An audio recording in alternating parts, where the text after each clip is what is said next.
are listening to In the Books, a podcast where we discuss book-to-screen adaptations and smacky bottom.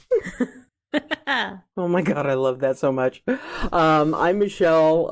I live in the States. You can find me on Instagram at Musings. That would be a great alternative site for anybody who's a grandmother. Just full of grandmothers. Yes. My name is Rita. I'm at Annoying Rita on Instagram, and I post fantastic stories. That's all you need to know. And we're back. We're discussing episode 5 of My Lady Jane, and it's titled I'm Gonna Change the World, which is a song by the Animals. Far less depressing than last week, thank God. Yes. Okay, and this episode was directed by Stefan Schwartz, who directed a film we watched together in lockdown. Remember The Abduction Club? Yes, I do. Very cute film, wasn't it? Yes. Okay, and this episode was written by Bisan Masood. So, without further ado, let's head to the recap.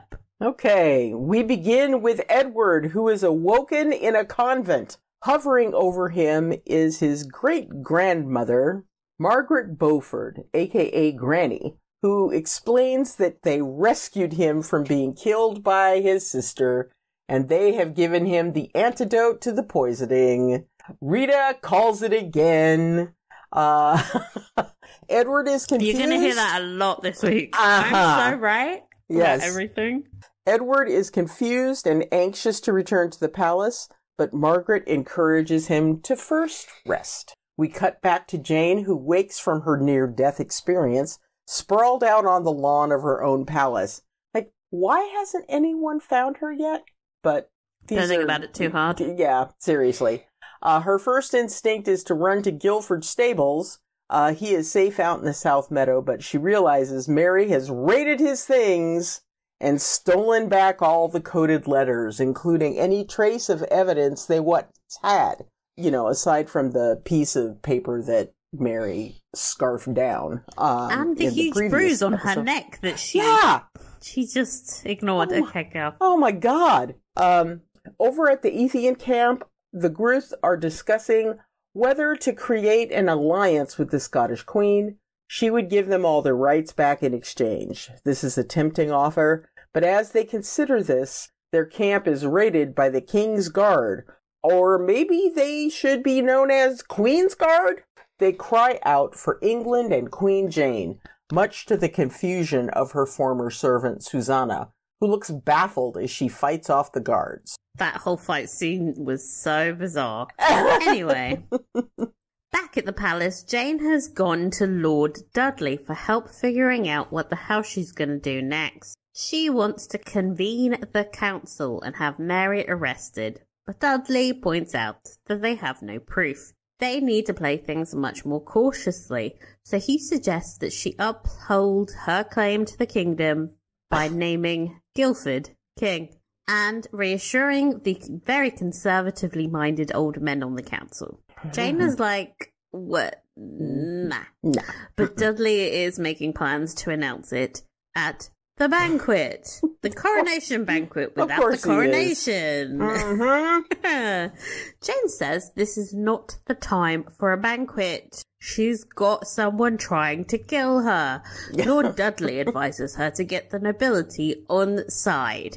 Show them a good time and play by the fucking rules. There is a knock on the door, and Charles tells Jane that her mother is asking to speak to her. Jane ignores her, but she is interested in seeing the odd Irish girl at the kitchen door. We then cut to Mary, who's lamenting her very weak thumbs. She couldn't quite get the strangle that she wanted on Jane's throat. The narrator pops in with a remark about Castilian inbreeding that is both horrifying and hilarious and accurate. Mary tells Seymour that Bess is plotting something. She gets him to watch her sister as she hunts down a quote-unquote real ally. Shade. Damn. So she goes to meet with Lord Norfolk, who is a former ally of her father's, who regards himself as a kingmaker, or in this case, queenmaker. Mary needs his army and asks him what he would like in exchange. He wants to be made Lord Chancellor, which is mad awkward because that happens to be Lord Seymour's position. Oops. But Mary cannot resist the allure of 5,000 fighting men and agrees to his terms. Back at the palace, Francis is overseeing the arrangements for the banquet, and Catherine and Margaret are reverting to type. Dutiful and obedient, and mischievous, and throwing shit. Francis tells Margaret that the Countess of Swynford has offered to take her in. She has been instructing girls for generations who go on to become obedient wives of minor European royalty. Sounds like a dream. Margaret is having none of that and tells her, "You're not the boss of me." Well, unfortunately, she kind of is. Yeah. At this point in your life, that's who you got. Cut to Jane, who is delighted to see her friend again. That makes one of them. Susanna accuses Jane of sending her guards to attack them, but Jane is obviously out of the loop and promises she would never do that. After some gentle face touching, more on that later, Jane decides she needs to do her fucking job and storms off to yell at a group of old men. She tells her privy council she is disbanding the Kingsman's guards immediately, and anyone caught flouting her order will be hanged. Oh, shit. Well done. She's at least learned the lingo. Let's see. Lord Seymour and Lord Dudley run after her to try to get her to change her mind, but she is defiant. All three of them run into Mary, who smirks and asks if she has enjoyed any good walks lately. You should know. She's mad brave. Mad. Oh my God. Jane tells her she enjoyed the walk all the way to see her counselors, where she disbanded the Kingsland Guards. Mary is horrified and starts screaming about disgusting aberrations of nature and goes for her throat again. Luckily, Lord Seymour is there to stop her before she gets a miserable grip again and shoves her out of the room. This gives Jane great insight into Mary's deep hatred of Ethians, which stems from her father choosing Anne Boleyn, an Ethian, over Mary and her mother. Jane decides to use this weakness, her hatred, against her. Back in the room, Jane writes a letter to Archer offering him an invitation. Susanna is having a snoop in her room and finds a book on curing Ethianism. She is disgusted and tells her that there is no such thing as a cure. She tells the story of a cook's son who paid people for a cure that involved being beaten when in Ethian form to try and teach him never to change, but eventually he was beaten to death. Susanna tells her everyone needs to know there is no cure, and Jane believes her. They are interrupted by the arrival of Jane's mother. Susanna flies out the window, very convenient being aboard, Yes. and Jane tries to blow her mother off. This does not work, of course. It's Francis. Her mother tells her Guildford is a horse. Shock, horror, surprise, brand new information. She wants to arrange the divorce. That's all Jane has wanted for the past few weeks, but as soon as the words are coming out of her mother's mouth, she decides she will not be divorcing Guildford. And as the Queen, she has all the power here. Thank you very much, Mother. Please leave me alone. Francis is like, oh my God, you absolute idiot. Do you love him? In a mixture of like laughter and horror. It's the laughter that is actually the more cruel. Yes. Jane storms off, but realizes that her mother is once again correct. She has a massive case of the feels for her stupid husband, horse husband. Anyway. Her horsey husband. She is back again at those damn stables, and luckily for her, Guildford's a man now, so she can start snogging his face off. She tells him she doesn't want a divorce, and before you can say, shut the stable door, they're ripping their clothes off.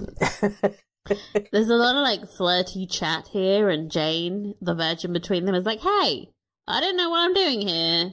What's going on? So they pause for a moment. Guildford asks for consent. Good mercy. Well done. She, of course, gives. And they are back to snogging.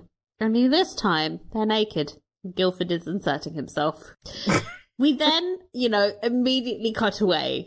Yes. Hard cut to post-coitus. Hard cut. See what you did there? To post-coitus cuddle time. Jane tells Guildford her plan to deal with Mary. So she's written to Archer and invited his Ethian camp to her coronation banquet, which she hopes will bait her cousin into a massive freakout. The nobility will have a ringside seat for Mary's next attempt at strangulation, and bish bash boom, she can be hung for treason. Jane also tells him about his father asking her to make him king. She wonders if that's why he married her in the first place, but Guildford assures her that he has only ever wanted his cure.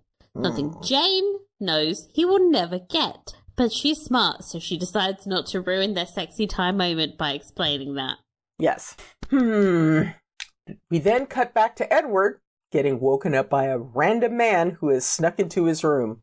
This could have been a lot creepier than it was. Turns out he's trying to help Edward, who has been locked inside his room. Edward doesn't think he is in much danger from a bunch of nuns and refuses to help. Fitz, that's the name of the random man, says, fair enough, morphs into a cat and bounces out the window. Jane awakes after her romp in the stables and is lying next to horse husband. Literally, he's lying down with his head on the pillow. It's like, oh God, we're getting into some weird territory for me there. That's when strange, strange stuff going on. It's like you're naked, girl. Next to a horse. Yeah. The narrator says something beautiful about seeing someone as they truly are with their gifts and curses and realizing that's what makes them perfect. But all Rita can think about is how she's naked next to a horse. Because it's creepy. She's naked next to a horse, yes. Back at the palace, Petunia is helping Bess pack so she can bring her to Granny. Bess wants to speak to Jane, but Petunia is in a hurry and tells her just to leave a note instead. Well, Lizzie slips it into Jane's bedchamber, where it is, of course, discovered by Lord Seymour. He intercepts her escape and instead sends her to Kenning Hall. That's owned by Thomas Howard, by the way. Howard, we know that name. It's going to become important later on. Well, that's Lord Norfolk. That's right. Lord Norfolk. Lord Norfolk to us peasants. Norfolk. Lord Norfolk. Back at Granny's nunnery. Norfolk. Sorry, I'm proper British right now. Norfolk. Norfolk. Never mind. When you say it sounds rude. It does. I admit it. Norfolk. What's happening? Anyway, back at Granny's nunnery, Edward thanks her for helping him, but he thinks he ought to get back to being king now. Granny tells him to slow his damn roll. First, she wants to understand why he didn't change when he was scared and fighting for his life. Edward is confused, so she shapeshifts into a tortoise! I'm sorry. This is the greatest thing that has ever happened to me. Anyway. Edward is more confused. She's an Ethian? She tells him he is an Ethian too. She just has to winkle out the beast within, and he will become the first Ethian king. Oh my. Back at the palace, Margaret is playing sword fighting down one of the halls when she is approached by Lord Seymour. He's surprisingly nice to her and offers her his sword and shows her some new techniques. She takes to it like a duck to water, as her mother would say, and Seymour remarks that her mother would be proud. Margaret says her mother can bite her. Seymour gives her his signature smirk and tells her, "Do you know the best thing about mummies? Eventually, they all die." What a thing to say to an 8-year-old. Anyway, I know. Dudley has drawn up designs for the crown Guildford will wear when Frances barges in angrily. She knows about Guildford being a horse and asks him if he honestly thought she wouldn't find out. And he replies, quite benignly, that, "Thought you'd find out, but I thought there'd be nothing you could do about it, so I thought it didn't matter." This is possibly the most insulting thing you can say to a woman with an ego the size of Frances's. So she's out to prove him wrong now. Well done, Dudley. Yes. Lord Seymour goes to visit Mary, but finds her already accompanied by Thomas Howard. Lord, I'm not going to say it again. He looks confused, and after Howard excuses himself, Mary explains that their friendship comes at a price, and that price is being Lord Chancellor. Seymour is horrified. Mary is dismissive. They can still totally shag, though. But Seymour refuses until she respects him professionally. She yanks off the necklace with his ring, the creepy eyeball ring on it, and she tells him they're through. The only thing creepy was when she was tonguing the eye ring, okay? The ring itself is very normal. Yeah. Jane is in her big golden party dress being anointed with perfume and in some very interesting places when Guildford slips into the room. He tells her that she looks beautiful and then gifts her with some stunning pearl earrings that used to belong to his mother. Oh my God, he has fallen head over heels with this girl. As he helps her put them on, he tells her that before he met her, he was in despair, but she has given him hope. Jane begins to tell him there's no cure when she is interrupted by the arrival of Lord Dudley, who wants to get the party started. Get the party started on this weekday, probably. It's probably a week, not Saturday night. The music, of course, is magnificent, but anyhow, we get a very cool scene of Jane's slow-mo entrance into a very glamorous and very gold party. There are even those fake statues painted in gold, serving drinks to guests. Jane is introduced to all the important noblemen of the realm, including Lord You-Know-Who and Lord Scrope. Boy, real person. Ooh, boy, are we going to get some scoop on him later? No, because he's not really that interesting. Oh, okay. They are discussing the riots in Cheapside, and Jane suggests teaching them how to read. Mary interrupts and asks if they... "What next, Your Majesty? Must we spoon-feed the beasts our breakfast?" "Oh, well, you just wait, Henry Higgins, just you wait." Across the room, Frances is acting the most like a mother we've ever seen on this show. She takes one very judgmental look at Catherine's outfit and tells her she looks like a bankside doxy. I think that's the thing every mother has told their daughter. Yeah.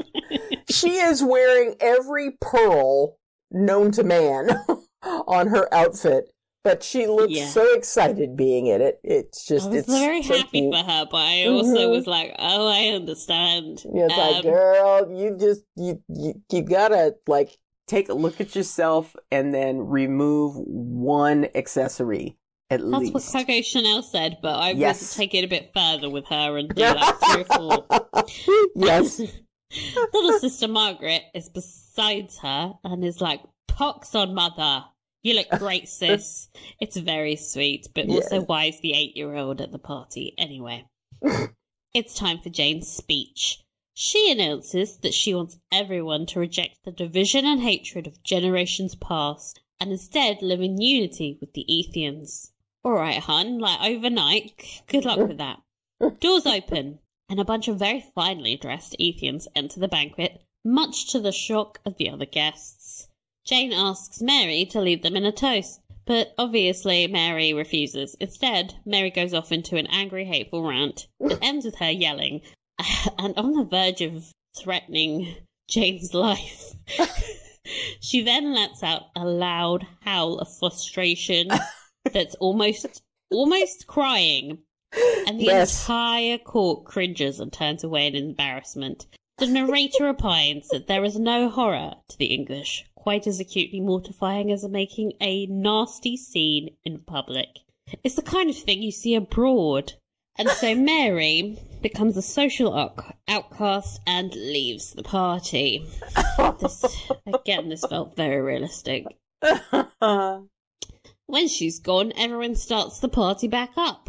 And as the wine starts to flow, Jane takes a moment to speak with Archer, the head of the Ethians. She explains that she grew up oblivious to the inequity in the kingdom, but she is sincere in trying to rectify that. She suggests that Archer and his crew remain at court over the following week to try and help her convince the noblemen that the division laws should be repealed, so he agrees. Meanwhile, Guilford takes advantage of being around Ethians for the first time, and so he asks them if they have heard of a cure. The Ethians are, of course, insulted and ask him if he thinks they are diseased.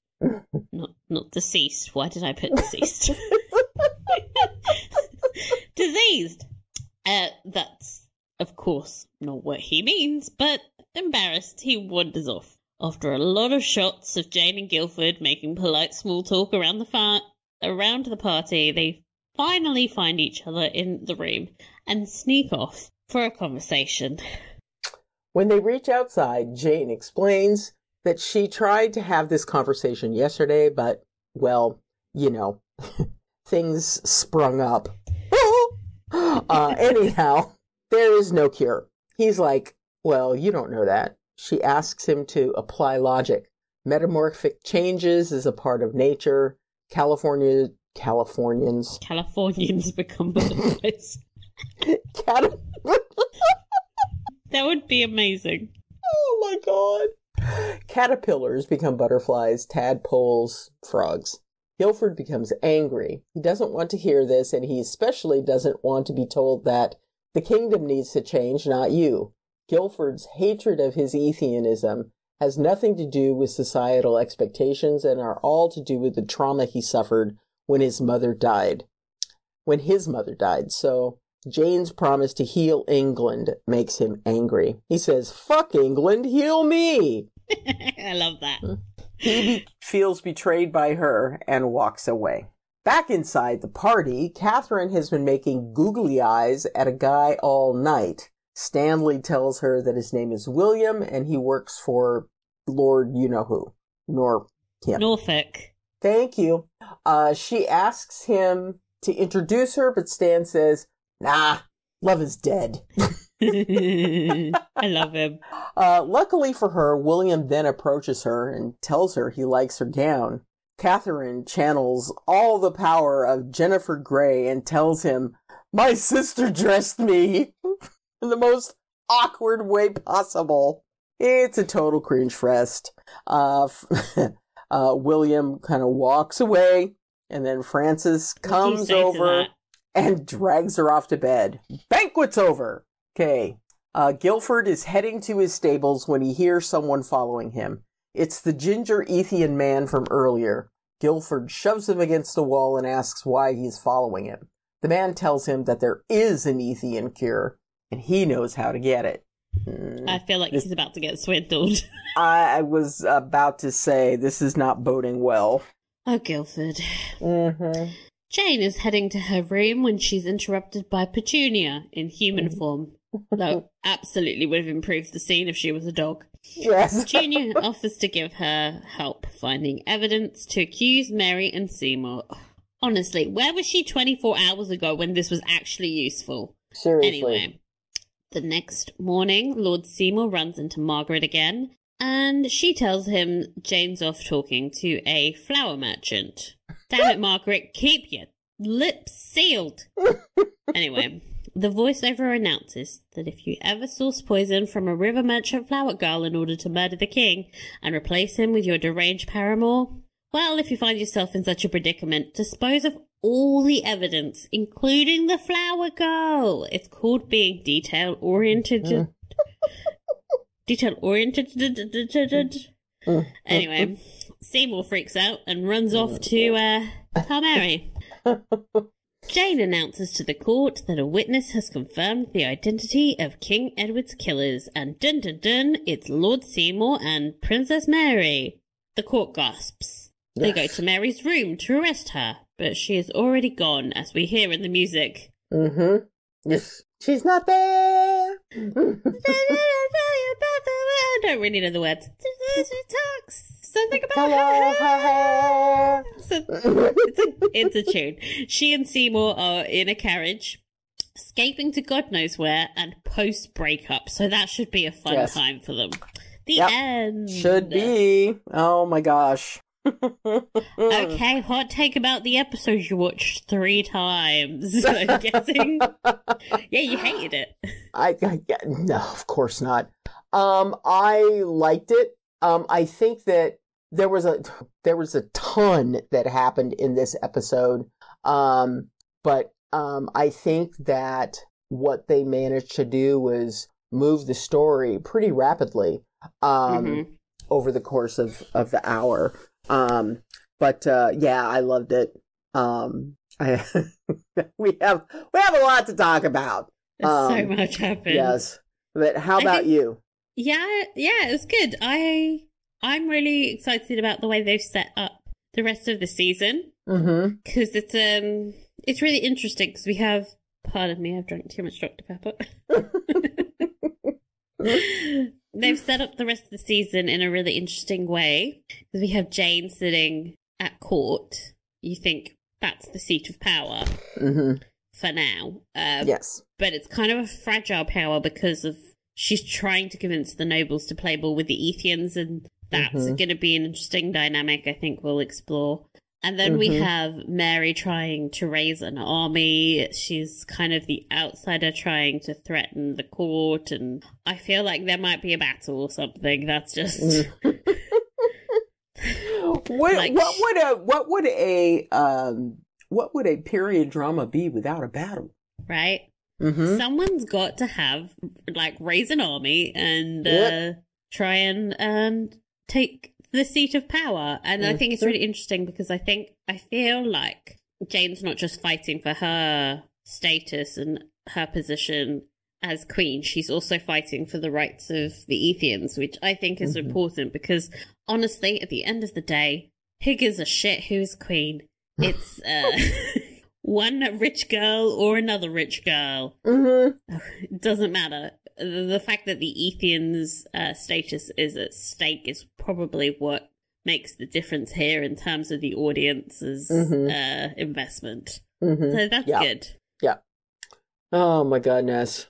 Jane changing the world. I mean, it was the title of the episode. I feel like it was... The narrator said something about it as well, didn't he? So it was a very predictable plot point. We figured once she was queen, she would do this. Yep. But I like how we got there because originally she just started doing this to antagonize Mary. Right. But it was sort of over the course of the episode, she started realizing that her proposals were actually desperately needed by the people. And I liked the moment where, with Archer, where she said, I was blind to the inequity of the kingdom. Yeah. We love when people acknowledge privilege. Yes. Yes. And she certainly did so. And so, I think that, in the end, it's very admirable that Jane is trying to do this. Now, doing a lot of change facilitation in my overnight professional life, the speed at which she is attempting to do this. This is the problem for me. Is a little problematical.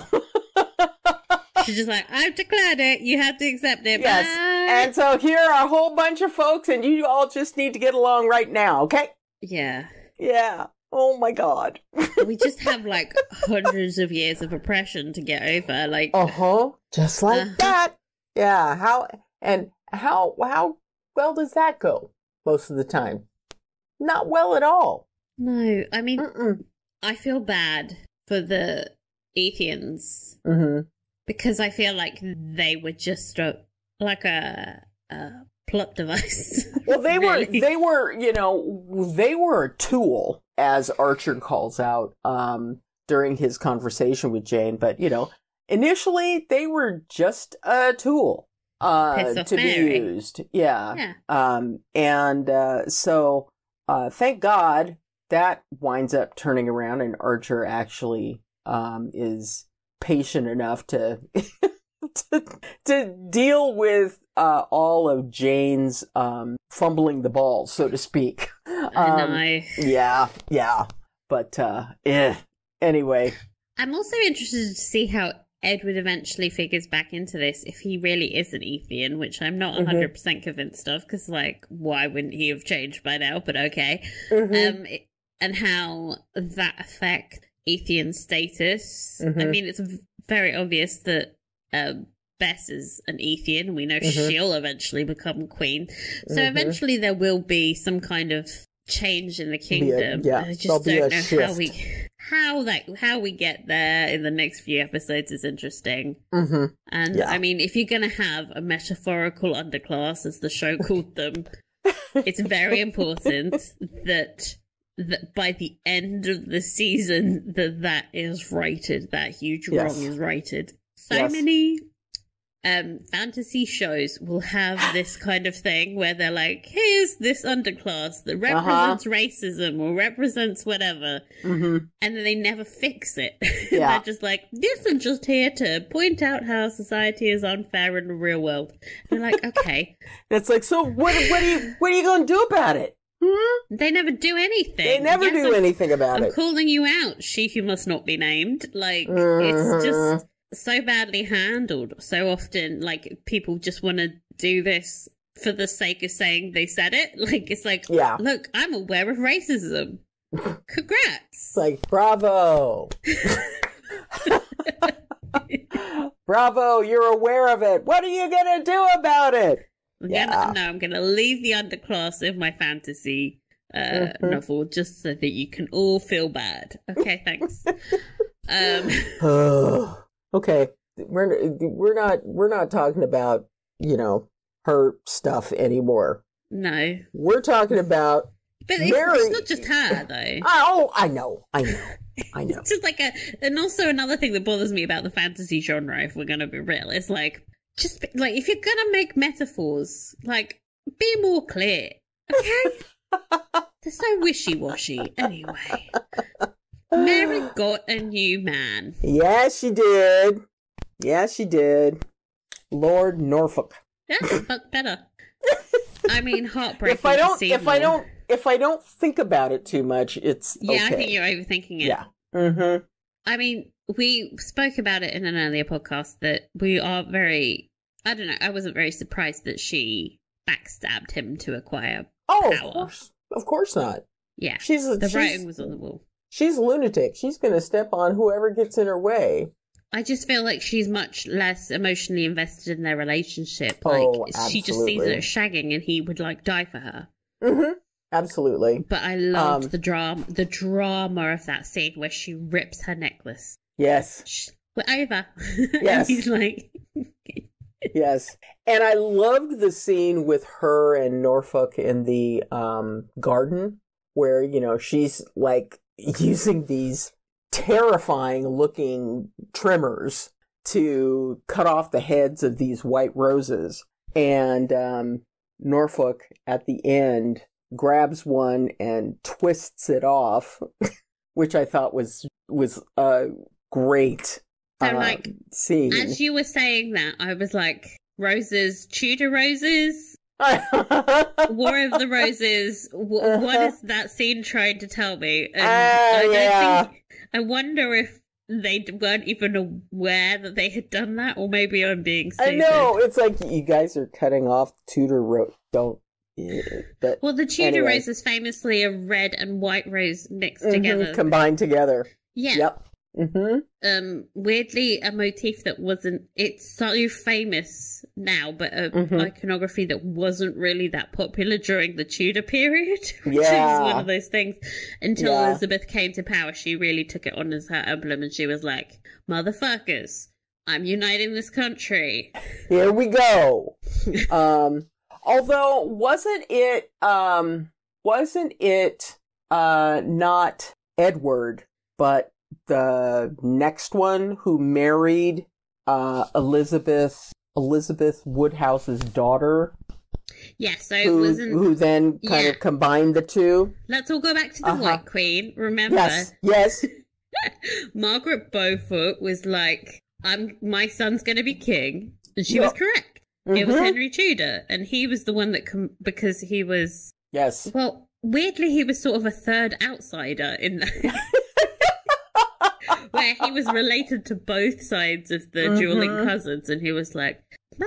So he kind of had to create his own iconography to sort of justify him taking power when he really shouldn't have been king. Yeah.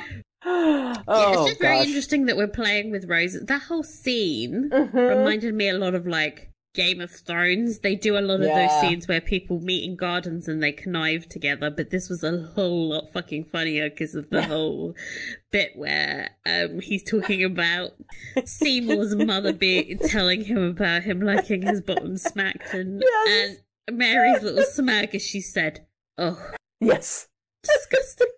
Yes. Oh God. And then when she basically takes the bite out of the rose, I mean, she needs to stop eating things. We have got to talk about the actress who is playing Mary. She's eating some shit at the time. She is just going bonkers. She's getting more and more extra as the episodes are widening. Yes. I think back to episode 1 where she was still fairly normal. And now it's just like... barking mad. Mental health crisis. Someone, please put her away. With her damn Castilian thumbs. I mean, we've been looking for a reason for why she's insane. I think the answer might be inbreeding. Yep.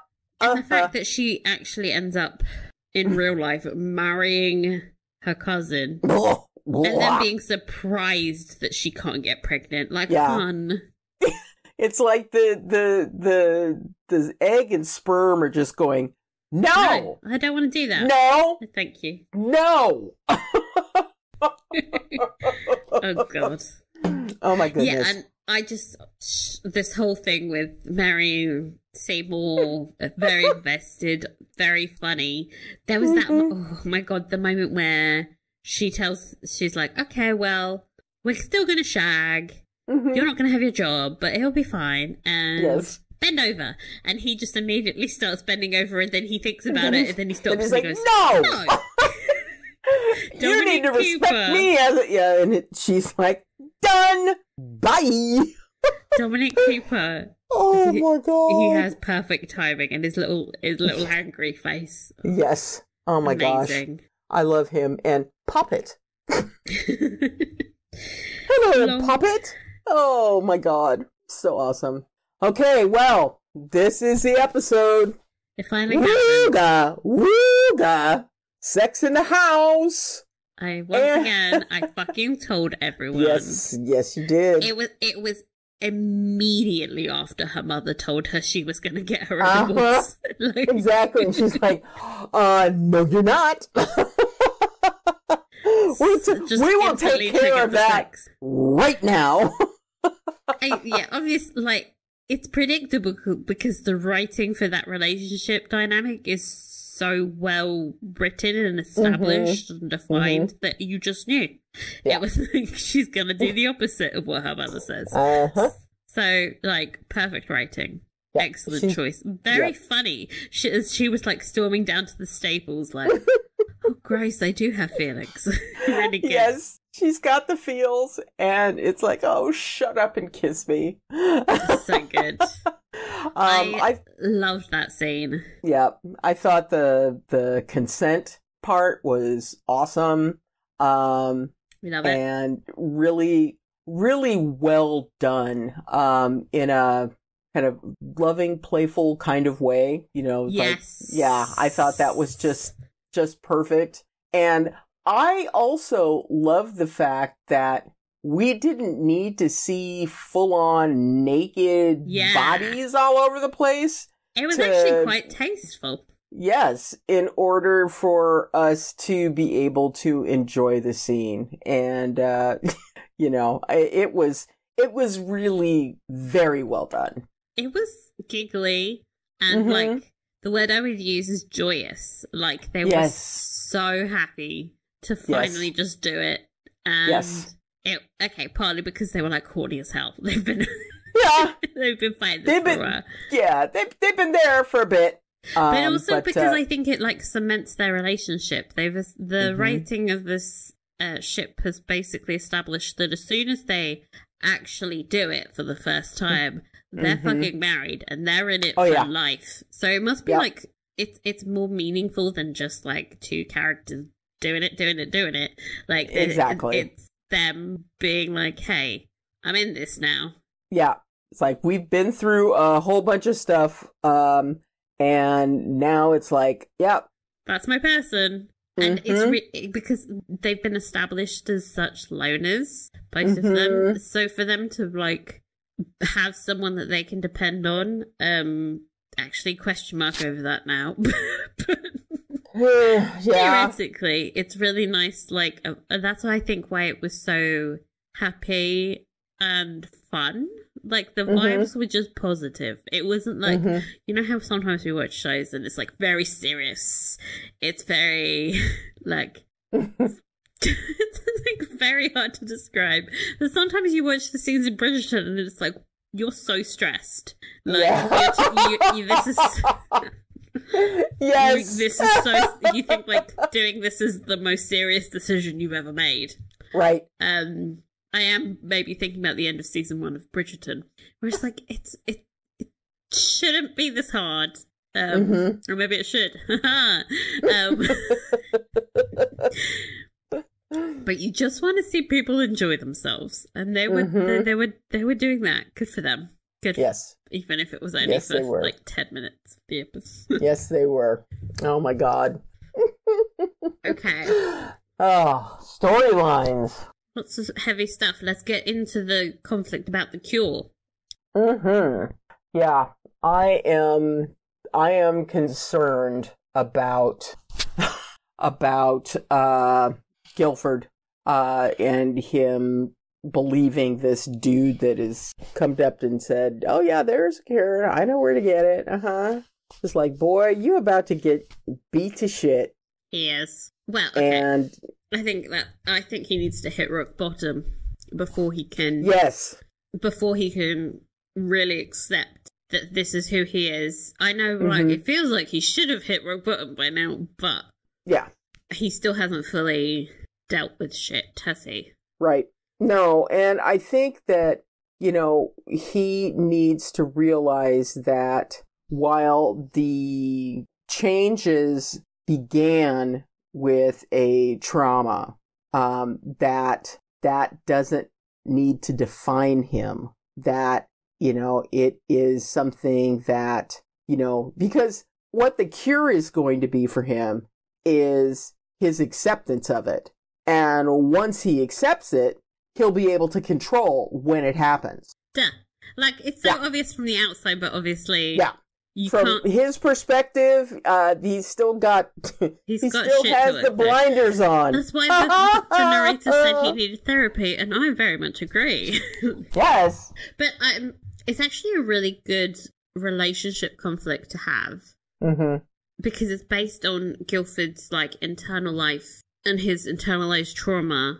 And all of his, like, shit with... I don't really know what the trauma was, but something with his mother, which, usually our our relationships with our parents are the first relationships we have with the opposite gender, and it can inform a lot of our decision-making and how we process love and all these different things. So, of course, this would be something that he needs to work through, ideally in therapy.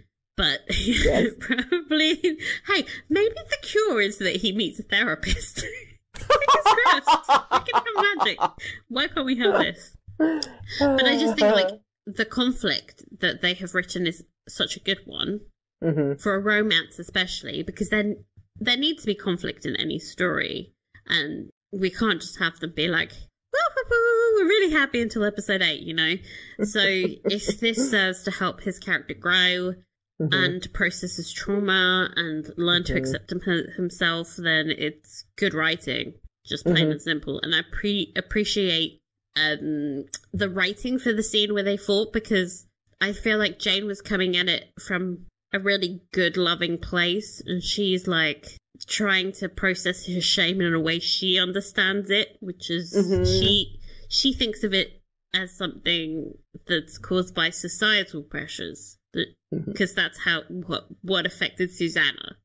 So she assumes that would be the case for everybody, but Guilford's issues is different because he's not out of the closet with his atheism. What he's going through is more about whatever happened in his past and how he hasn't processed it properly. It sort of feeds into the dysfunction of their whole relationship. So it's like they both had good points when they were fighting. I sort of understood both points of view. Do you know how fucking rare that is on romance shows? Usually I watch, even in like Poldark, I was always on one person's side. Oh, absolutely.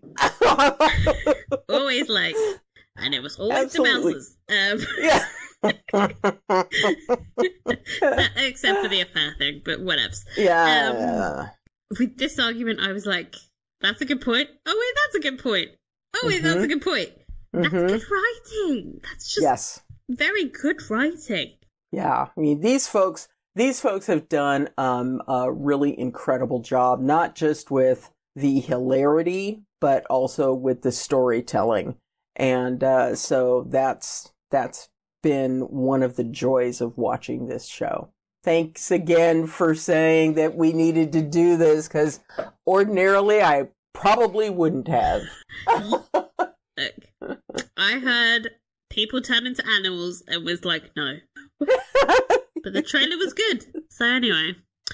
One thing I wanted to mention briefly is that I was getting very, very queer vibes off Jane and Susanna in that scene where she was touching her face. Oh, hell yeah.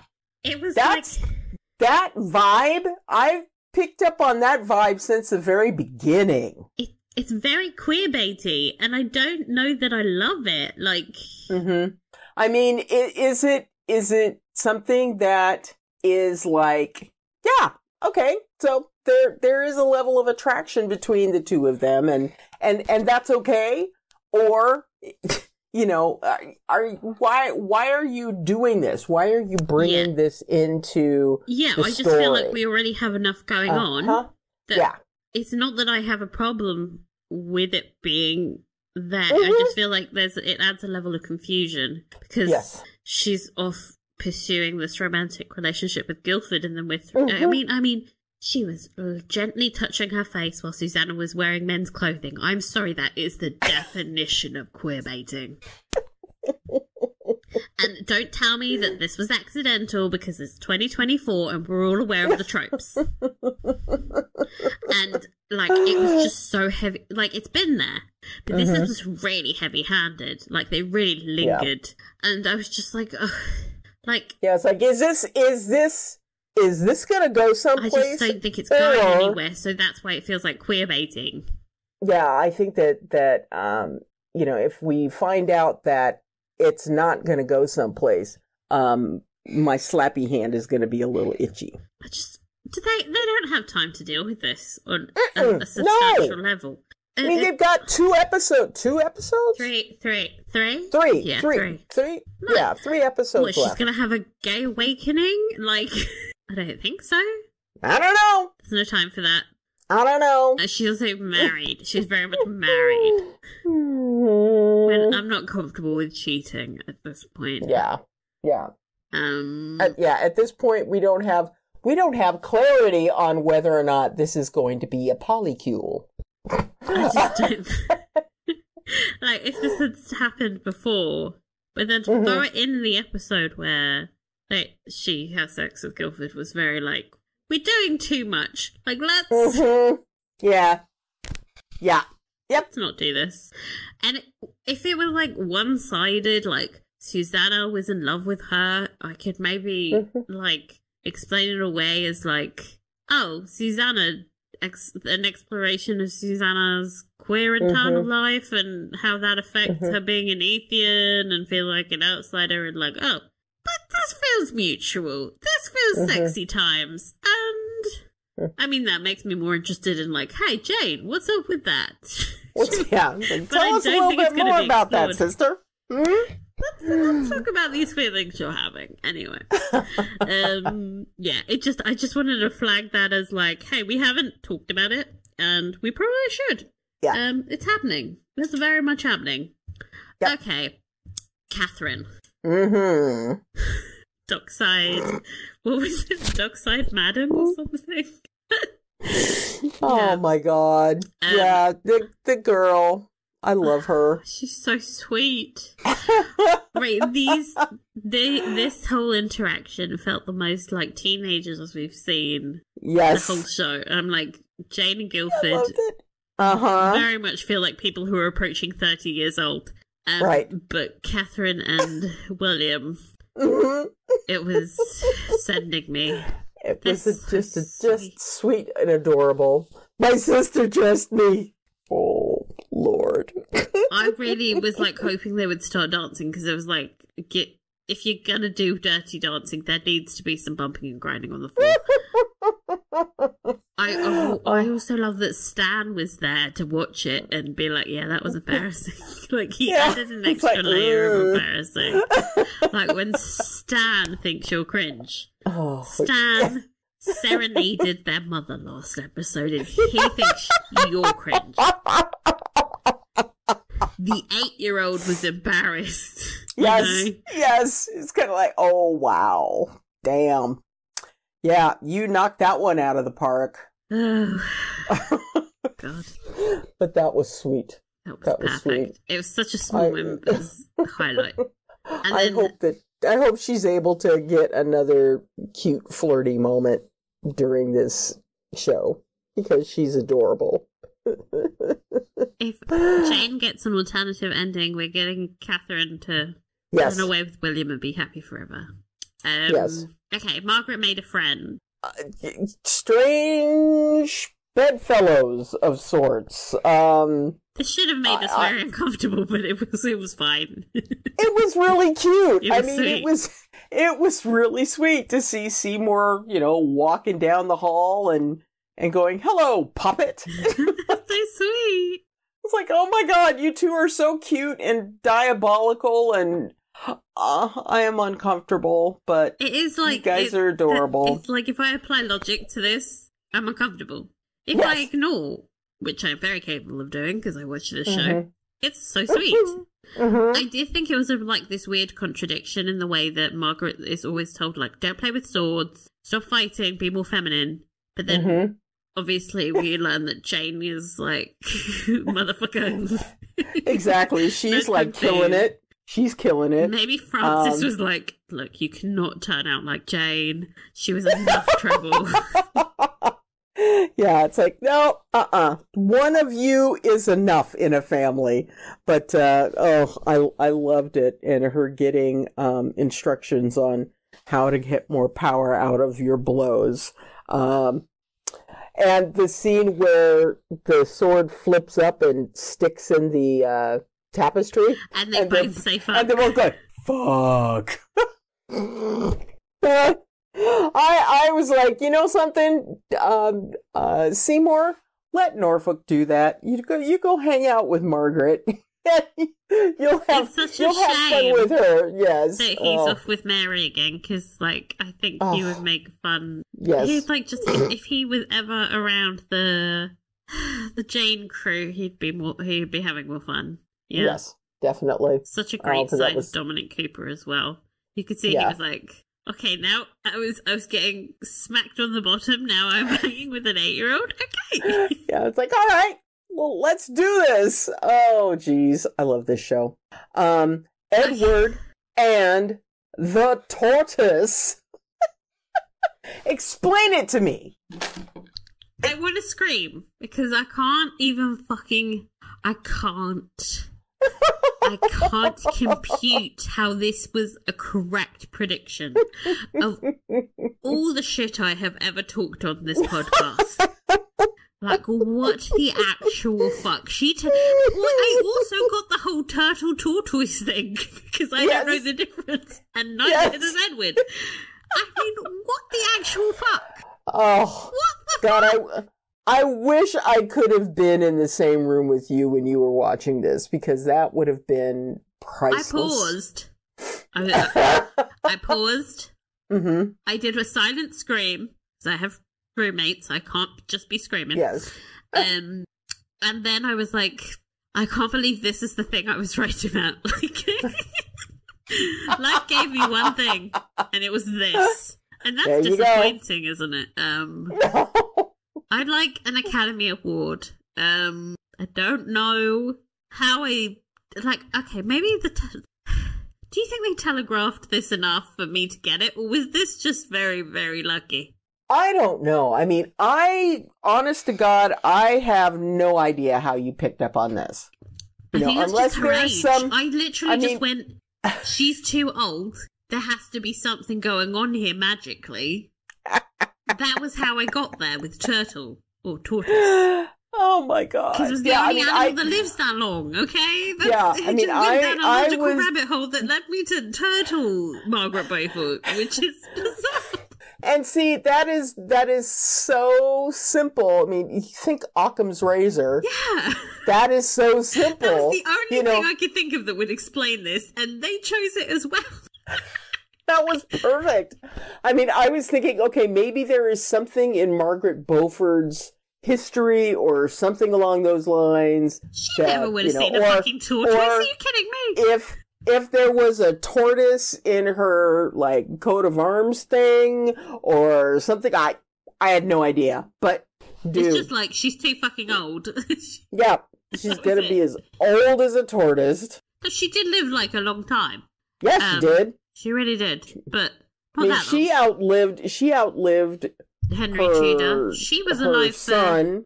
She was alive for Henry VIII's crowning. Yeah. So, I mean, yeah, she was around for a long damn time. But she saw some anyway. shit. Well, I actually... Yeah, she sure did. The reason she was around so long was because she had Henry Tudor when she was 12 years old. It was a huge scandal that she was even pregnant at that age, because, you know, it's just... Even by late medieval... Was she married? Yeah, they married her off. Were they married? They were married her off, but usually you would get married that young, but you wouldn't consummate the marriage until, you know... Later. Okay. In that type of situation. So it was a scandal when she showed up and she was like 12 and pregnant. They were like, that's fucking gross, man. Ew. It's like, dude, you couldn't keep your hands off her? Exactly. Ew. It's giving paedophile. So... Ew. Mm-hmm. That's the reason she managed to stay around so long. She got started early unfortunately. Yes. Yeah. Oof. Anyway, I decided not to do historical corner based on her life because, babes, we don't have time. I need like a 6-part podcast just to talk about her life. Seriously. Oh, she's got a lot going on. You're interested. Everyone, just read a biography. I don't have time for that, hun. Also, she's a tortoise on this show, so she's not really Margaret Beaufort, as far as I'm concerned. Okay? Yeah. One of my favourite things that happened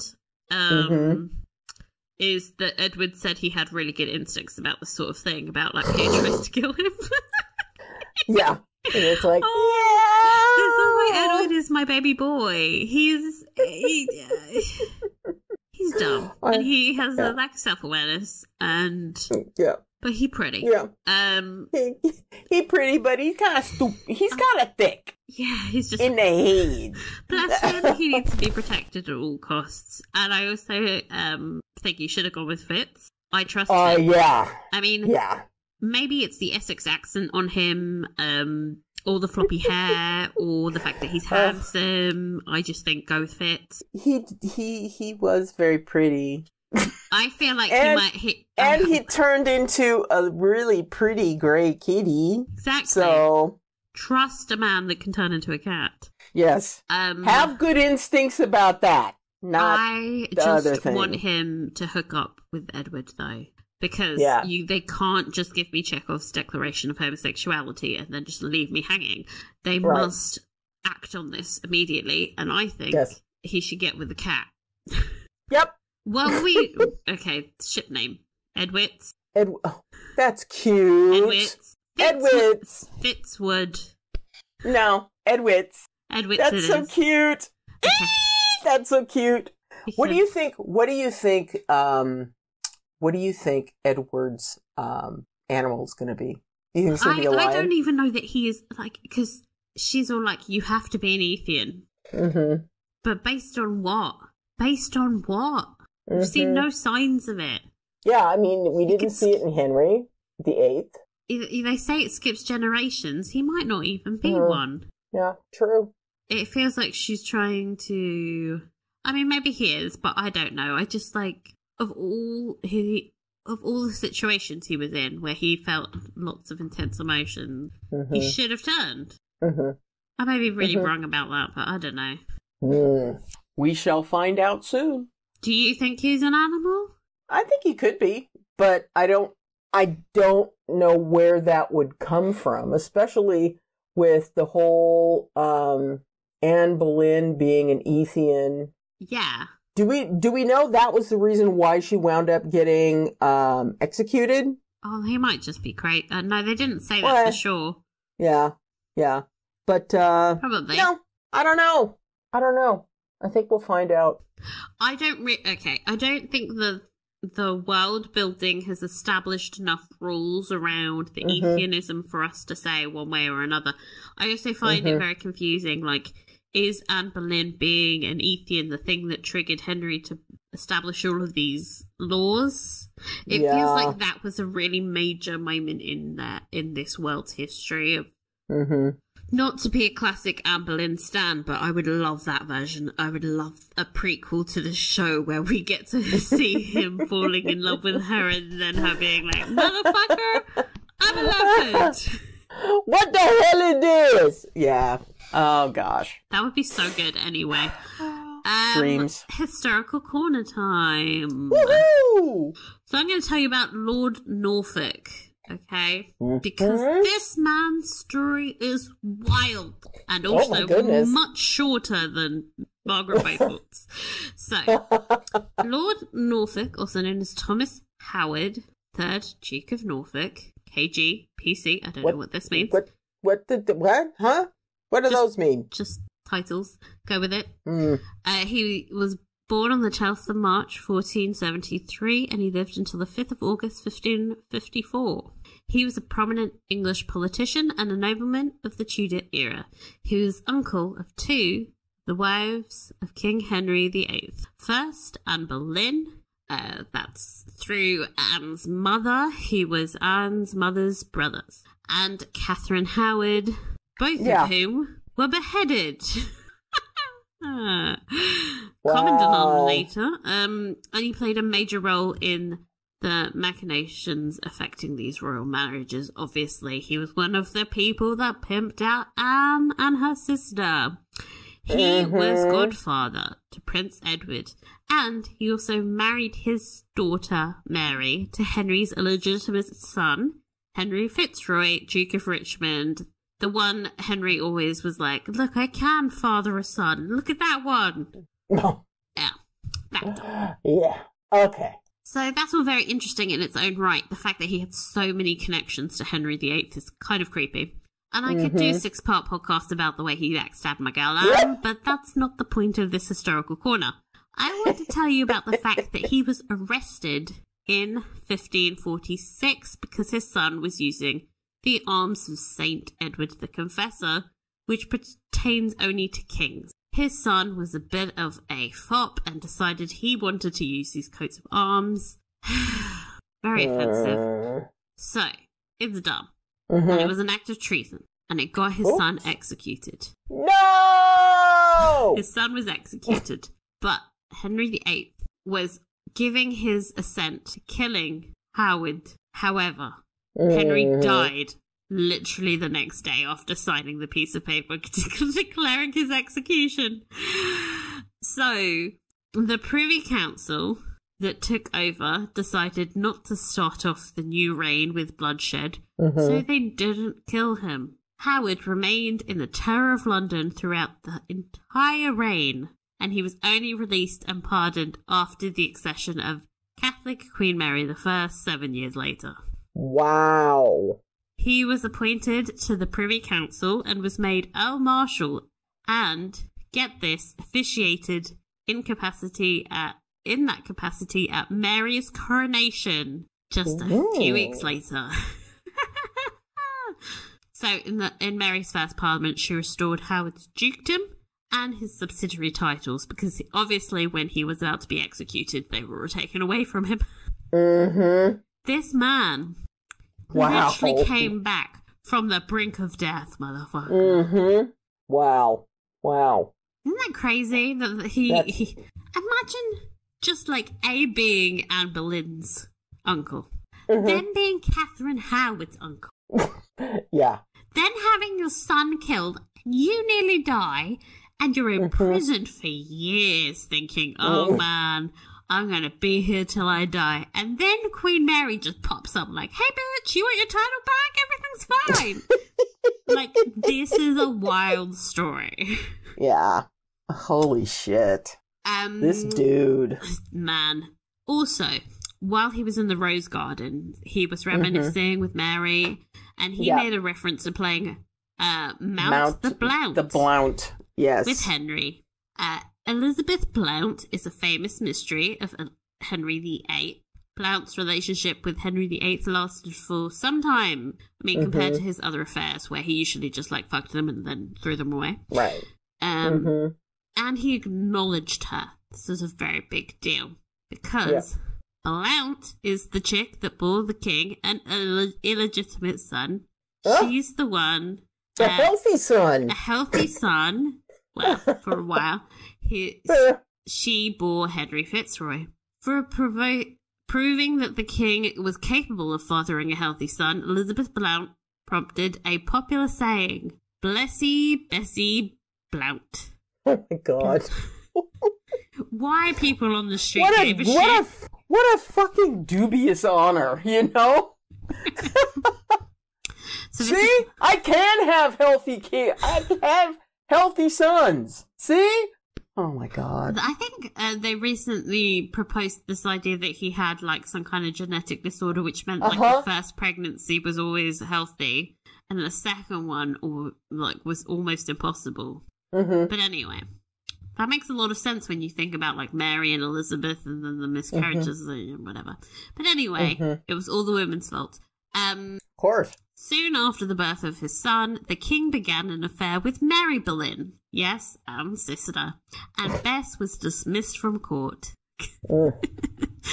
Like Blount, Boleyn was never formally recognised as the king's mistress, and the position of public mistress en torture was never offered to anyone by Henry, except for Anne Boleyn, her sister, who rejected it famously, but somehow still got slut-shamed for not being a mistress. Make it make sense. Not much about Elizabeth's life is known after she left court. She did marry. Her husband died a few years later, so she married again. She eventually had 6 quote-unquote legitimate children, and she briefly became a lady-in-waiting for Anne of Cleves, which is a bit awkward. But that marriage was obviously dissolved very quickly, so it might not have happened. So, after about a 6-week stint back at court, she went back to the countryside, and eventually died of consumption, as you do. And then I think it also hit Henry Fitzroy and, quote-unquote, healthy son my ass. Yeah! Soon as he got a little bit of consumption, that motherfucker died, so... Yeah, tuberculosis. It'll get you. It'll beat you down. I love that, like, the moral of all of our stories on History Corner is Henry VIII was a piece of garbage that humankind has just rarely seen such a monster. Yeah. He's a horrible, horrible man. The men around him were also pretty terrible. Yeah. It's not all the Tudors, people. No. So the crazy, also just crazy interconnected families. Like there's a point where they, right, you know, last week we were talking about how I didn't understand that joke about Simon Swinford, and then this week there was a reference to a Swinford, and I was thinking, like, where do I know the name Swinford? And then it was like, oh, Catherine Swinford that married John of Gaunt, who eventually led to Mary Margaret Beaufort, who eventually led to Henry Tudor, and then it's just like, there was like 12 people at any given point. And they all had marriages or affairs with each other. And it's just like, they were it's a mess. It's an absolute mess. Like, it's a mess. Their circle was too small. Like, can you imagine the amount of inbreeding that was happening as well? Like, they were all marrying each other and marrying each other's cousins, and then the cousins were marrying each other. It's just fucking stop. Yeah. Oy-vey. God, don't ever look into history. It's just you'll be disappointed. Just be like, yes, none of this is romantic. It's just awful. Fairy tales, my ass. Nobody's a horse. Anyway. Nope. Anyway. Favorite performances. Dominic Cooper. I loved him. I mean, Smacky bottom time. Smacky bottom time.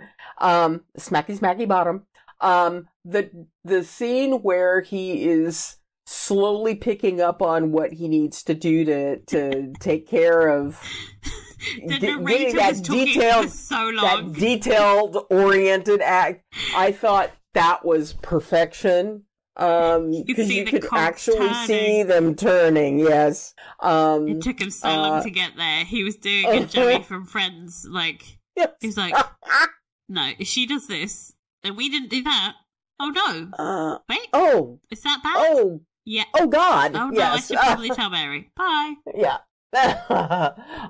So, yeah, I thought he was brilliant. I loved, our two principal actors this episode. It was, even though we know that there's all kinds of intrigue and crap going on, the scenes where you see the two of them, especially the scene where he gifts her the earrings. It's like romance novel cliche where he gives her a gift from his mother, and you're like, oh my God, I've seen this so many times, but why am I still moved emotionally? Oh, yeah, that was just, he comes in with that, that voice. Ah! Yes.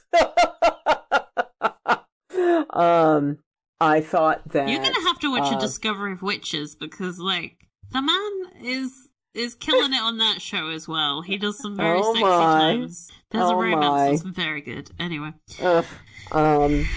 Francis, Stan, Dudley. Dudley. And of Dudley course... said drinky-poo again. Drinky-poo, yes. And of course, Mary. It's just, they are all just smashing this stuff. It's disgusting how talented they are and pulled. How did this show get cancelled? I don't know. There is no God. This is proof. We've been searching, and now we have the definitive answer. Oh my gosh. I think I would choose Emily Bader this episode for I mean, she was glowing during that sex scene. I was like, what magic have they wrought on her skin? Because she's looking fabulous. Yeah. And just when things get to the point where he we know. Let's just say he asserts himself. Come on, let's use the clinical. Yep. And just the look of absolute wonder and discovery on her face is just like, I didn't know that happened. Yes, but this is pretty awesome. I also think I'm like very impressed with her performance of when she's being the queen. The queen. Yes. She actually has a degree of authority I wasn't expecting because she's so young and ingenuity.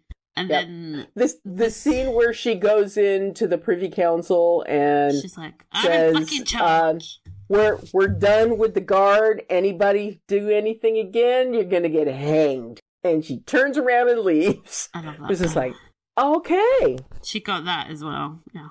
Yes. Oh, just and brilliant. the speech she gave Guildford, like that could have easily been like super lame. And she walks a tightrope of like pure innocent, just like love, and without it being Disney princessy, like it feels believable. So she's really good. Yep. Favorite scenes. Oh the sexy gosh, times. I think we've talked about a number of them. You know, the scene of Seymour and Margaret playing swords. Yeah, the sword getting stuck is... And the sword getting stuck was amazing. Fuck. I think, you know, obviously the sex scene, really well done. I was also really impressed by the party, not because, like, yeah, I mean, I thought the gold was a bit tacky, but it's just like, usually when you watch a period drama and they do a party, it's either the world's lamest, dullest affair, where, like it doesn't feel, like, remotely realistic, like, because the way they shoot parties is like usually the middle of the day and there's no music, there's just people like pretend talking and it feels very static and boring. And then this one felt really fun. It kind of reminded me, you know, in Pride and Prejudice where they're at the where everybody's like sort of happy and free and it actually looks like a party you would want to attend. Right, first ball the first ball that we see, the assembly people, where, you know, everybody's, you know, dancing around and having a good time. They're sweaty and laughing and, you know, all of that kind of stuff. Yeah, it feels like an actual social event, not like the stilted ones you get in the 1995 Pride and Prejudice, which is #the worst.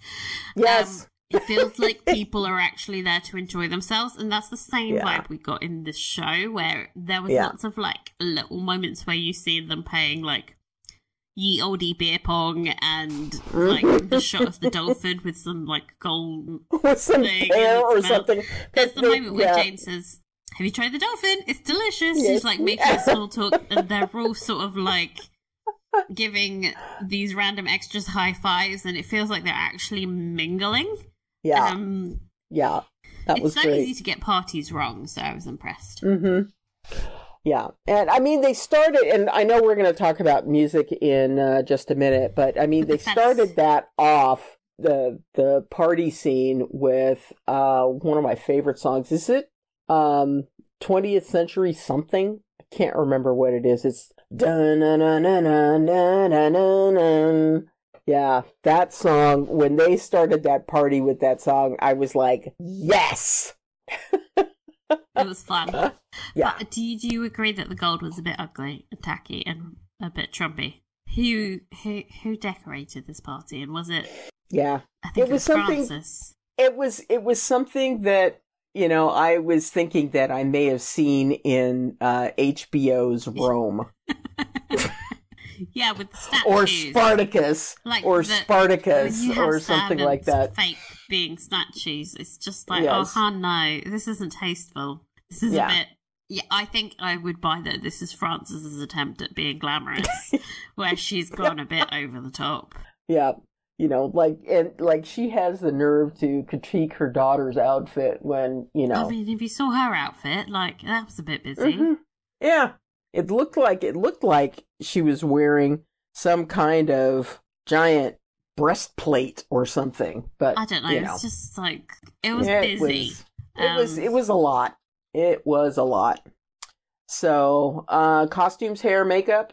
Okay. I mean, they were making efforts on this one because of, you know, it's Jane's house now. So the gold coronation dress. Sensational. Especially because there was a ruff. I've been waiting for a fucking ruff. Ruff! This show has been disappointing me in the ruff situation. But I felt like this party deserved a ruff. Yeah, they did. They saved their budget. The rough budget was going to take out such a big chunk. Not the guy transforming into a horse. Well, I mean, I know we've talked about, the costumes being, they're okay, that type of thing. But, they were really starting to save their costume money. Especially for this party, because they had a shit ton of people. Yeah. They had a shit ton of people in there that needed to look decent. And, and the Ethians, who usually look like they're running around playing Robin Hood and that kind of thing. Oh, damn. Yeah, I was like, well... Where did they get these outfits from? And who did they steal them from? They must have another wagon full of their party gear, What the fuck? Don't question where they got them. No. But I loved that gold dress. Mm-hmm. It's very similar to her wedding dress, like the silhouette, with the sort of straight across, flat straight across neckline. The top. Yeah, it looks great on her. But I like that they have like a specific aesthetic that fits her character that they're reusing. That tells me they're paying attention to like what style the character likes, and they're building gowns that suit her. Just with the added ruff, obviously, for the drama and the majesty of it all. And then, of course, we've got to talk about Catherine's ostentatious blue look. Yes. I thought it was great because it was cute, it was beautiful. I thought she looked great, but it was over the top. It was it was very visibly over the top, to the point where when Frances was like, "You're supposed to be a fucking widow," I actually understood her point. I was like, rude, but true. What is this? Yes. Oh my god. And that's a very fine line. Usually you get these people being like, "You're supposed to be a widow," and you're like, "She looks fine." Exactly. This was like, oh. Yeah, I see that point.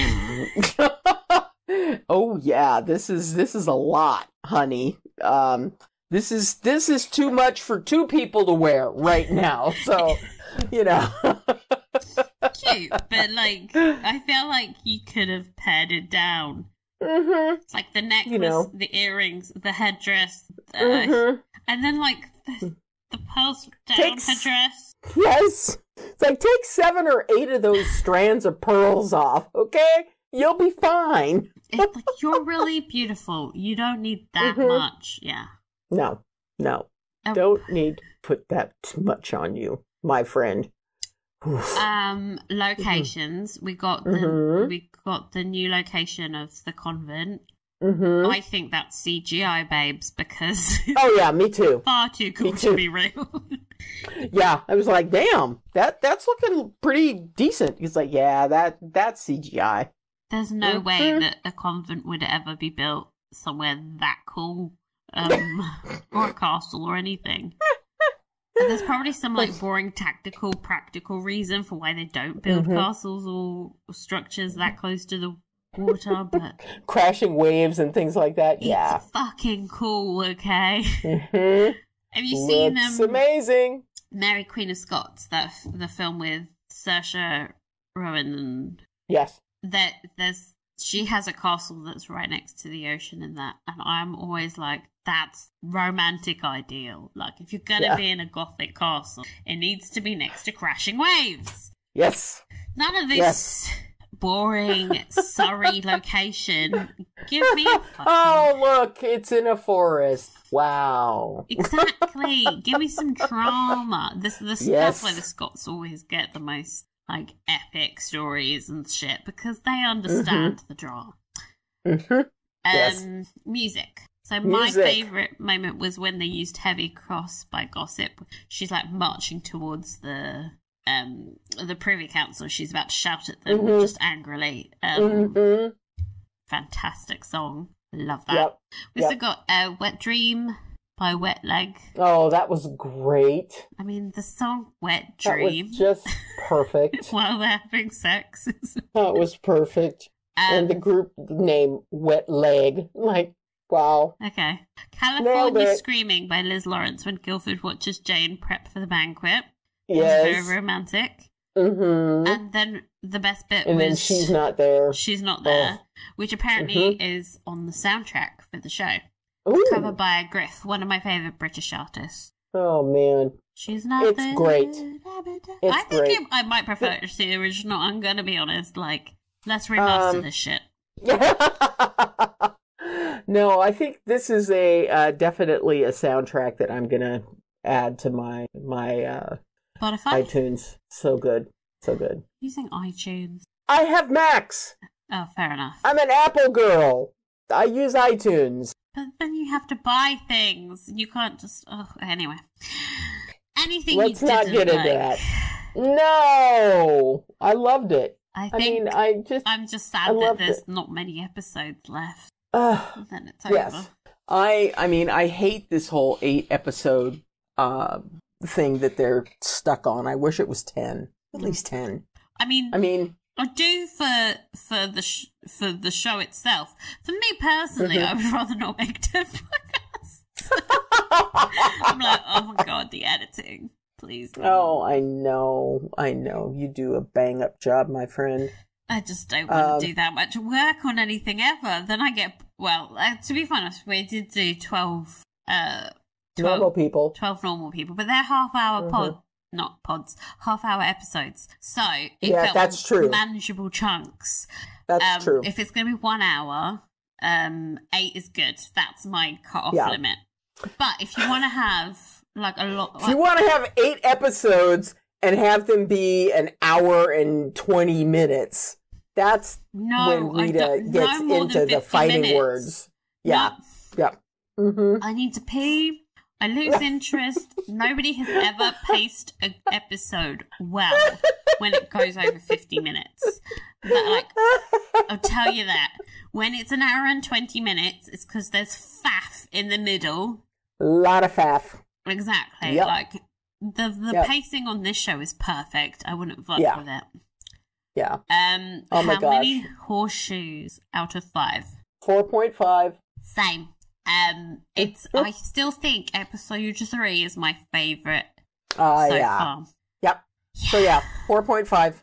Okay. I'm gonna stick with that for until there is another episode that hits like episode 3, and blows my mind. Then it's like 5. So, you have 2 emails? Ooh, yay. Okay. All right. Time for the inbox. Hey ladies, I feel like this episode had so much happening all at once that I missed a lot until I rewatched the episode. Overall, I would say this entire episode revolves specifically around the politics of negotiation for ultimate power based on a take no prisoners and play by the fucking rules vibe from everybody. However, I did feel like I was being prodded to understand that there was more linked to some of the individuals named from history. In particular, Margaret Beaufort, Edward's granny, and Lord Norfolk, Mary's new partner in crime. This episode actually made me reach into my school history brain to try to work out all the strategic historical players, and I went down that Rita Rabbit Warren path. I came up with a half-assed attempt to work out the parallels to real history and linking it to what is happening on screen. Dangerous, I know. Sorry. Yeah, I fear for you if you try to apply history to this. Yeah, seriously. Let's see. Granny Margaret Beaufort in real life was Edward's great-grandmother, as she was Henry VIII's grandmother, but let's not dwell on that. Basically, her big reveal is that she is Ethian. Yes, Rita, a tortoise. Ha-ha! But more importantly, she reveals that Edward and his father, Henry VIII, were also Ethian. They just don't know it yet because royal men are stunted. And hence, all this trying to purge the kingdom of all Ethians is ridiculous. A fact that Jane has solidified after being confronted by Susanna, who points out there is no cure for Ethianism, and any attempts to find a cure is tantamount to conversion therapy, and no one should question their right to exist. What if there's a plot twist and everyone is technically an Ethian, they just maybe haven't uncovered their powers yet? That could be like, ta-da, you're actually a turtle. We've already got a tortoise, so let's have a turtle. Yes. That could be a Lord Norfolk. No, I'm overthinking again. Lord Norfolk. Yeah. Fuck. Yes. It's not fuck. It's fuck. Fuck. Fuck. Yes. Meet the so Lord Norfolk is put forward on this show as a power broker and kingmaker, and is maneuvering himself into being Mary's right-hand man and displacing poor Seymour. Why? In history, the real Lord Norfolk was King Henry VIII's 2221C. I don't know what this is. Anyway, however, they were at loggerheads over the whole divorce situation. Norfolk, being Catholic and on Catherine's, Mary's mother's side, was dead against it all. Henry VIII pulled his favorite power move and sent him to the Tower to be beheaded, but unfortunately forgot to sign the official order. And so, after Henry's death, Norfolk was he did released sign due to lack it. of... He did sign, like, that. He signed the motherfucking thing. Uh-huh. You didn't forget. You don't forget to sign it when you want him dead. It just got misplaced? No, the council made a specific decision not to be, like, because obviously when Henry VIII died, Edward was super young, so the Privy Council were making most of the decisions for him when he ascended to the throne, and they decided it was a bad look to be starting a new reign by killing such a prominent figure. So they were just like, let's not deal with this, let's keep this dude in prison. You know. Yes. He got lost in the administrative shuffle. We can't have a toddler killing off people. It's just not. It's just not good. Good vibes, you know. We're about to do a coronation, right? And then you got an execution. It's just not. It's not killing his godfather. That's very bad vibes. Yeah, not great. Okay, so let's see. Where was I? Norfolk was released due to lack of correct paperwork, essentially. And now I would assume in the show they are using a revenge motivation for Norfolk to side with Mary to depose whoever's in her way to getting the crown and hence reinstating her. I have no idea. No, but I think in the show they very clearly said his only motivation is that he wants to be Lord Chancellor. Yes, that's very true. I think we're overthinking everything. Let's just go with what Norfolk said. That is what happens when you go down rabbit holes. We should not ever apply history. Yes. Let's see. I have no idea if any of this makes sense, or have I completely lost it? Just shrug emoji. My brain hurts now. I think I'll just celebrate the funnier side of the series at this point. Yes. In particular, it was funny seeing Seymour bonding with the smallest and interestingly violent little poppet, Margaret. Yes. A meeting of the minds at any other time. Two peas in a pod. Laugh, cry emoji.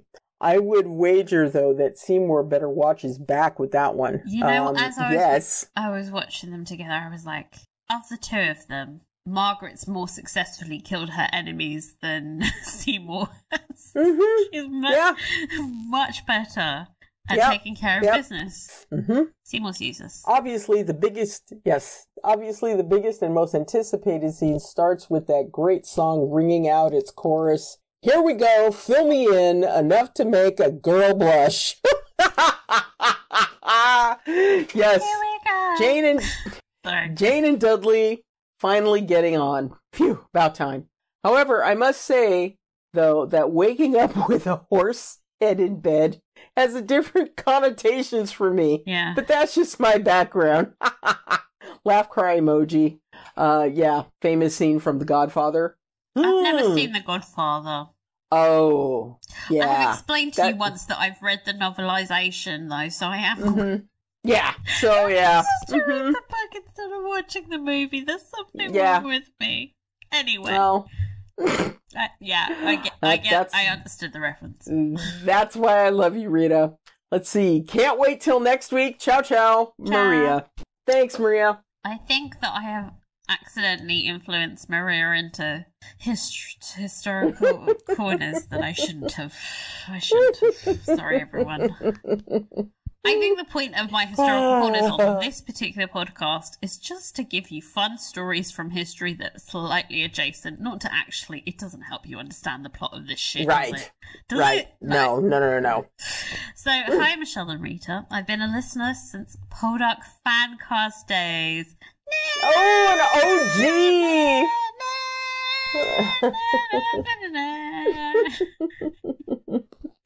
Crash. You've never steered me wrong on recommendations for period dramas and adaptations. That's bold of you to say because everyone hated Persuasion, even though I loved it. Everyone hated it.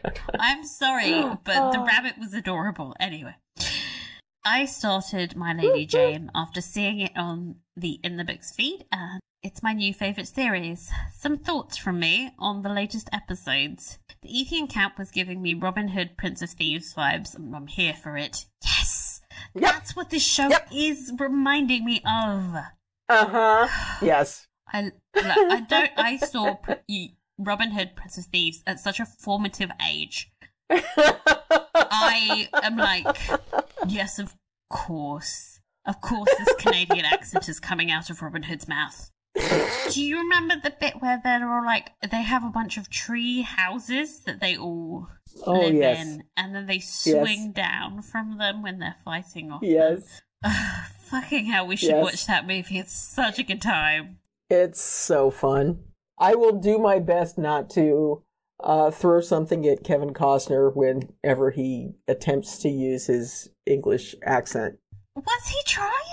He tries. He gives up very easily, doesn't he? Oh, yeah. Yeah. He tries, and then it just goes south. Who played his little brother? What's his name? Oh, God. The guy from Heathers. Yes. What's his name? Oh, my God. That's going to drive me crazy. It's Christopher something?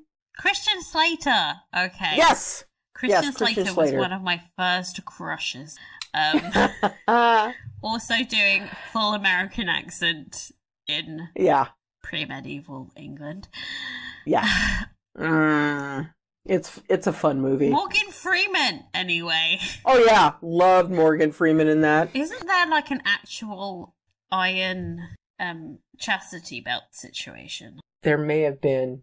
I mean, the other reason to watch this is Alan fucking Rickman. Oh yeah, he's gone full ham. I have Googled, and yes, there was a chastity. Yeah.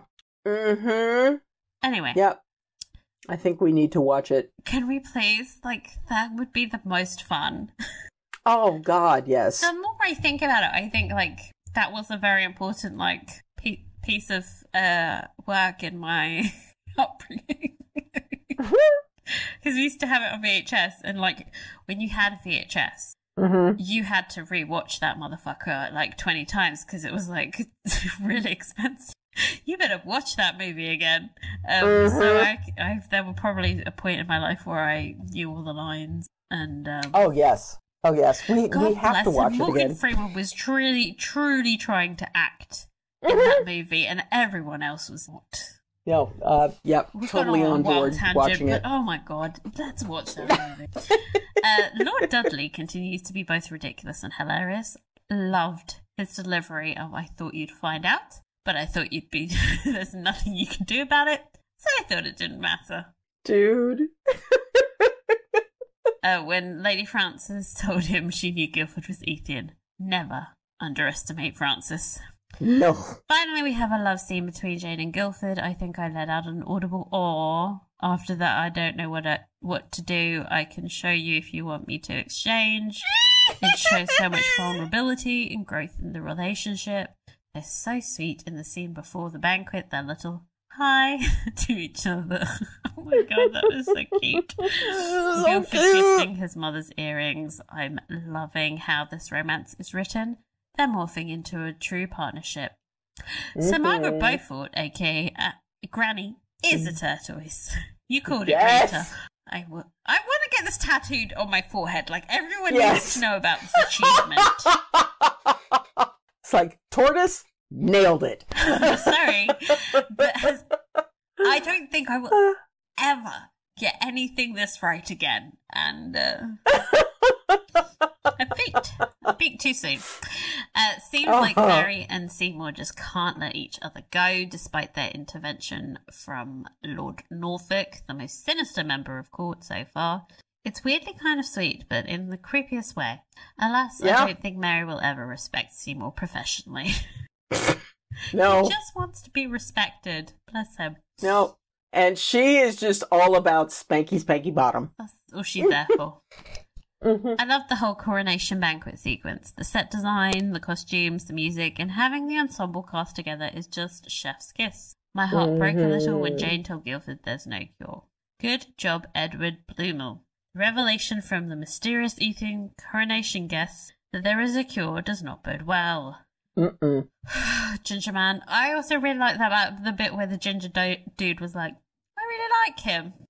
Yeah. Got great hair. I like him. Yep. The stakes are getting high, and I can't believe we're over halfway through the series. Crying emoji. Looking forward to the next episode and the next recap. All the best. Lisa from Ireland. Thank you, Lisa. Thank you, Lisa. And thank you for sticking with us for so long. We've lasted longer than Poldark at this point. Hey, I heard, because Aidan Turner is doing a new show called Rivals. Yes, on Disney Plus. Yeah. And I think someone had asked him a question if he would consider going back and reprising his role as an older Poldark. He's not got much else on. Surely he'd say yes. He was... I know he was being kind. Was he saying yes?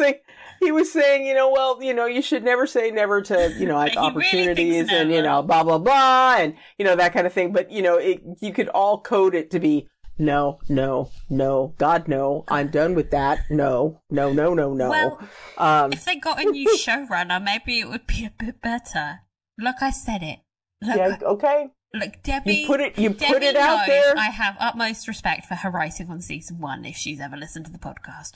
But that it really went to absolute shit towards the end, to the point where they were. Yeah. France tried to invade Cornwall. There was a Cornish invasion. Oh my god. Yeah. Do you remember when he was running around in his nightdress? Being a spy. Oh god.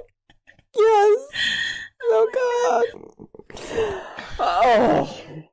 Okay. Yeah, but also George Willogan was running around crazy in his nightdress, sneaking into the Poldark estate and looking through windows. And that was and we were expected to just be like, yeah, this is great. Thanks for listening god. to the pod. Oh god. Okay. Let us stop. Let us stop there. I'm gonna have to edit this all out. Yes, please. Oh god. People are like, they just hate Poldark. It's like, no, we actually love it. It's just, Did you see Eleanor's pregnant, though? I know! She's gonna have a ginger baby. Well, no, she's not gonna have a ginger baby. That's a dye job. Yeah, it is. Oh, fingers crossed the baby comes out ginger, though. Maybe Oh, God.